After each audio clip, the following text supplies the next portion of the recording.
Ada perbedaan antara kedua sistem ini. Sistem pertama adalah berpikir cepat, intuitif, dan seringkali tanpa kesadaran.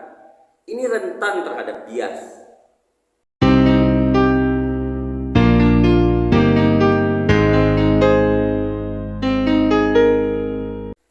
Hai teman-teman, selamat datang kembali di kanal Sudut Diskusi bersama saya Pispian Rahman. Hari ini kita akan melanjutkan episode yang ketiga tentang topik diskusi positif, yaitu berpikir kritis dalam diskusi. Bagaimana pemikiran kritis dapat merangsang diskusi yang konstruktif? Pertama, mari kita bicarakan mengapa pemikiran kritis adalah keterampilan yang sangat penting dalam diskusi positif.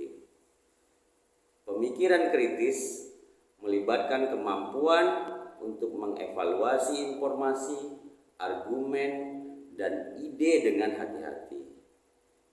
Ini tidak hanya tentang menerima atau menolak, tetapi lebih kepada menggali lebih dalam untuk memahami dasar-dasar dari apa yang telah diungkapkan. Pemikiran kritis memungkinkan kita, satu, mendeteksi informasi yang tidak benar. Dalam dunia informasi yang begitu cepat berubah, pemikiran kritis membantu kita untuk memilah fakta dari hoax dan informasi yang menyesatkan.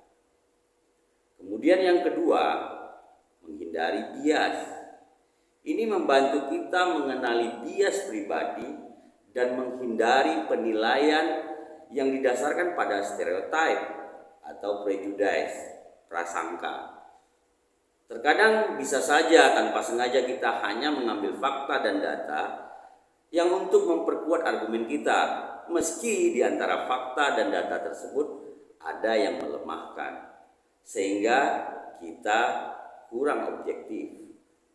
Kemudian yang ketiga, menggali lebih dalam. Dengan pemikiran kritis, kita dapat menggali lebih dalam ke dalam subjek, mengajukan pertanyaan yang relevan, dan mencari solusi yang lebih baik. Teman-teman yang positif, bagaimana menggunakan pikiran kritis dalam diskusi? Tentu yang telah dibahas pada episode sebelumnya, yaitu mendengarkan dengan teliti apa yang dikatakan oleh pembicara atau rekan diskusi. Jangan terburu-buru menilai atau merespon. Alihkan perhatian Anda pada argumen dan bukti yang mereka berikan. Mengapa jangan terburu-buru? Menurut Daniel Kahneman, seorang psikolog dan peneliti yang mengembangkan dua sistem berpikir dikenal sebagai sistem 1 dan sistem 2 yang ia tulis dalam bukunya Thinking Fast and Slow.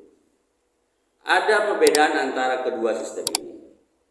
Sistem pertama adalah berpikir cepat, intuitif, dan seringkali tanpa kesadaran.